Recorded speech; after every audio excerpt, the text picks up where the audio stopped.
तो मुझे पता है कि तुम लोग कुछ ऐसा एनिमेज ढूंढ रहे हो जिसे देख के तुम्हें मज़ा आ जाए और उसकी स्टोरी लाइन और साथ साथ एनिमेशंस भी काफ़ी अच्छे हो। तो इसी चीज़ को ध्यान में रखते हुए मैं तुम्हारे लिए 10 एनिमेज लेके आया हूँ जिन्हें तुम इस स्प्रिंग देख सकते हो। एंड ये सारे के सारे एनिमेज लेटेस्ट रिलीज है 2026 के। तो फिर टाइम बर्बाद नहीं करते हैं, एक कॉपी और पेन ले लो और मैं शुरू करता हूँ अपने पहले एनिमे विच हैट इटलियर के साथ। एक ऐसी दुनिया जहाँ पे मैजिक सिर्फ कुछ ही लोग इस्तेमाल कर सकते हैं, पर तुम उस दुनिया में एक छोटी सी लड़की हो जो कि ये डिस्कवर करती है कि मैजिक सिर्फ टैलेंट से नहीं आता।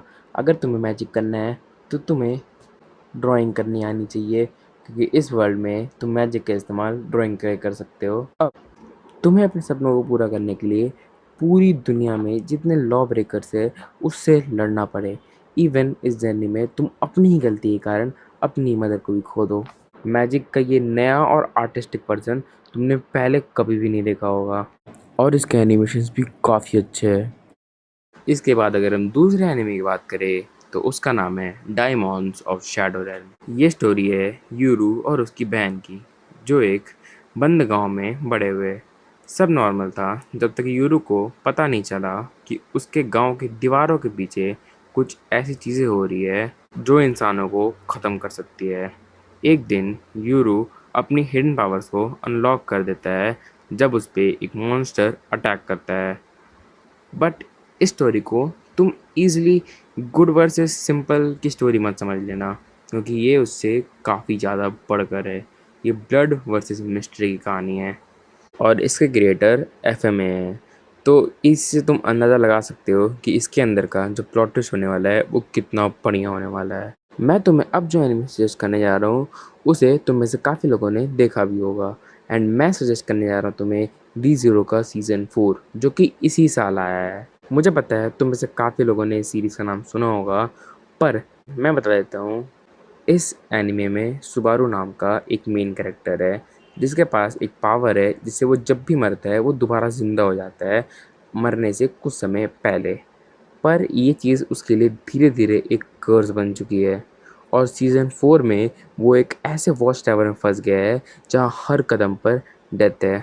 अब सीज़न 4 आते आते सुबारू अब वीक नहीं रह गया, पर क्या सुबारू अपनी सैनिटी को बचा पाएगा?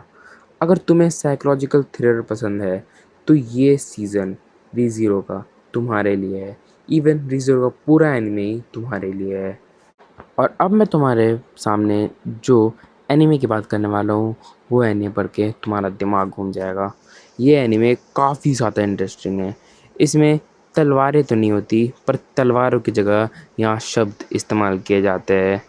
यहाँ की इंटेंसिटी भी तुम्हें बिल्कुल उसी लेवल की लगेगी जिस लेवल की एक एपिक शोनन में बैटल लगती है। यहाँ पे हमारा कैरेक्टर आकाने के पापा को इंडस्ट्री से निकाल दिया जाता है और अब अकाने उस इंडस्ट्री के किंग को चैलेंज करता है। सोचो, सिर्फ अपनी आवाज़ और कहानी से वो दूसरों के दिमाग को कैसे कंट्रोल करता है। अगर तुम्हें ऐसे एनिमेस पसंद है जिसमें माइंड गेम्स खेले जाते हो तो तुम्हारे लिए ये एनिमे ज़रूर बना है। अब अगेन पांचवें एनिमे का नाम तुम में से काफ़ी लोगों ने सुना होगा, जो कि है that time I got reincarnated as a slime season 4। पर जिन्हें नहीं पता मैं बता दूं, इसमें हमारा एक प्यारा सा स्लाइम रिमुरू है और वो अब एक कमज़ोर सा स्लाइम नहीं रह गया है जैसे बाकी सारे एनिमेज में होता है। वो एक डीमन लॉर्ड बन चुका है और इस सीज़न में बात सिर्फ फाइट की नहीं रह गई है, इसमें डिप्लोमेसी और पॉलिटिक्स भी है। रिमुरू एक और देश बना रहा है जहाँ पे ह्यूमंस एंड मॉन्स्टर्स एक साथ रह सके, पर जो पावरफुल लोग हैं उन्हें ये चीज़ बिल्कुल भी पसंद नहीं आ रही। तो क्या रिमुरू बिना जंग किए शांत रहते हुए अपने किंगडम को बिल्ड कर पाएगा, या फिर उसे अपनी असली डिस्ट्रक्टिव पावर दिखानी पड़ेगी? अगर तुम्हें ओवर पावर्ड एमसी जैसे एनिमे पसंद है जिसके अंदर जो हमारा मेन कैरेक्टर होता है वो ओवर पावर्ड है, तो तुम्हें ये भी बहुत पसंद आने वाला है। और ओवरऑल बात करें तो इसकी स्टोरी लाइन बहुत अच्छी है। इसके बाद अगर हम बात करें अपने 7वें एनिमे की, तो वो है डोरोहीडोरो।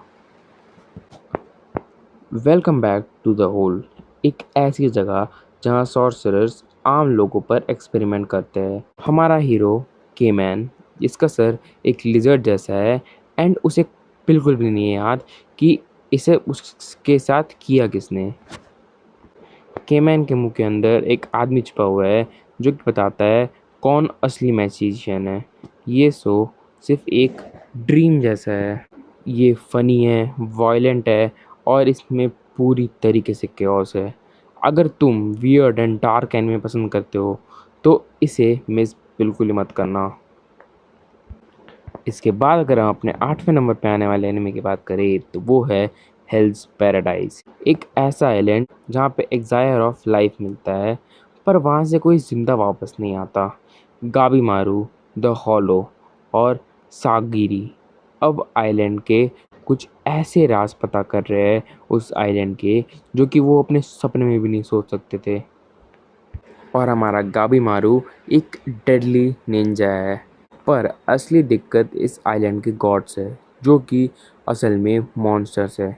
सीज़न 2 में एक्शन का लेवल 10x होने वाला है, क्योंकि अब सरवाइव करने के लिए दुश्मनों को ही दोस्त बनाना पड़ेगा। तो मेरे ख्याल से जिन्हें निंजा रिलेटेड एनिमेज और एक्शन वाले एनिमेज देखना पसंद है, तुम इसे ज़रूर देख सकते हो। अब अगर हम इसके बाद बात करें एक ऐसे एनिमे के बारे में जिसके बारे में हर एक साईफाई कैटेगरी के एनिमे वॉचर ने सुना ही होगा, डॉक्टर स्टोन।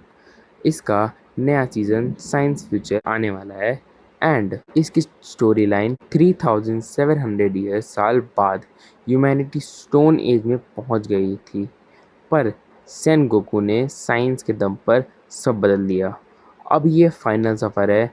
सेनकू और उसकी टीम स्पेस में जा रही है वाई मैन को ढूंढने, जिसने पूरी दुनिया को पत्थर बना दिया था। पर तुम इसे कोई नॉर्मल एनीमे मत समझना, क्योंकि ये एनीमे तुम्हें दिखाएगा कि साइंस का इस्तेमाल करके तुम क्या कुछ नहीं कर सकते हो। क्या सेनकू पूरी इंसानियत को बचा पाएगा? तैयार हो जाओ एक इमोशनल और ब्रेनली फिनाले के लिए। अगर तुम एक साईफाई एनीमे लवर हो और तुम्हें ऐसे एनीमेज देखना पसंद है जिसमें तुम्हारा दिमाग बहुत ज़्यादा इस्तेमाल हो अच्छी तरीके से, तो तुम इस एनीमे को ज़रूर देख सकते हो, क्योंकि ये एनीमे काफ़ी ज़्यादा थ्रिलर साईफाई से भरा हुआ। और अब इसके बाद आखिर में one of the most legendariest anime, और इसके बारे में तुम सबने सुना ही होगा, वन पीस, जिसका एल्बाफ आर्क इस साल आने वाला है। तो वैसे तो मुझे नहीं लगता कि इसके बारे में तुम्हें बताने की ज़रूरत है, पर तब भी 25 साल के सफ़र के बाद फाइनली लूफ़ी और एल्बाफ एक साथ आ चुके हैं। In short, Luffy and स्ट्रॉयड्स Elbaf पहुंच चुके हैं जाइंट्स की धरती पे। ये वही जगह है जहाँ पे वॉइड सेंचुरी का सबसे बड़ा राज छुपा हुआ है। यहाँ शैंक्स है, यहाँ जाइंट्स है, और शायद यहाँ वन पीस का सबसे बड़ा क्लू है। अगर तुमने अभी तक वन पीस नहीं देखा है तो ट्रस्ट मी, तुम बहुत कुछ मिस आउट कर रहे हो। मैं मानता हूँ वन पीस में काफ़ी सारे एपिसोड्स है, पर वन पीस की स्टोरी उतनी ही लेजेंडरी है। एंड जो लोग वन पीस को अब तक फॉलो करते आए हैं, मुझे पता है तुम काफ़ी खुश हो इस एल्बाफ आर्क के आने की वजह से। अब देखो, कुछ लोग होंगे जो सारे 10 के 10 एनिमेज एक साथ शुरू करने की कोशिश करेंगे, बट मेरे ख्याल से तुम्हें 10 के 10 एक साथ शुरू नहीं करने चाहिए, तुम बर्न आउट हो जाओगे। कोई एक चूज़ करो एंड उसे देख के पहले तो उस एनिमे के अच्छे से मज़े लो, एंड कमेंट्स में ज़रूर बताते हुए जाना कि तुम किस एनिमे को पिक करने वाले हो। और अगर तुम चाहते हो एनिमे से रिलेटेड और भी कंटेंट को देखना, तो तुम इस चैनल को सब्सक्राइब कर सकते हो।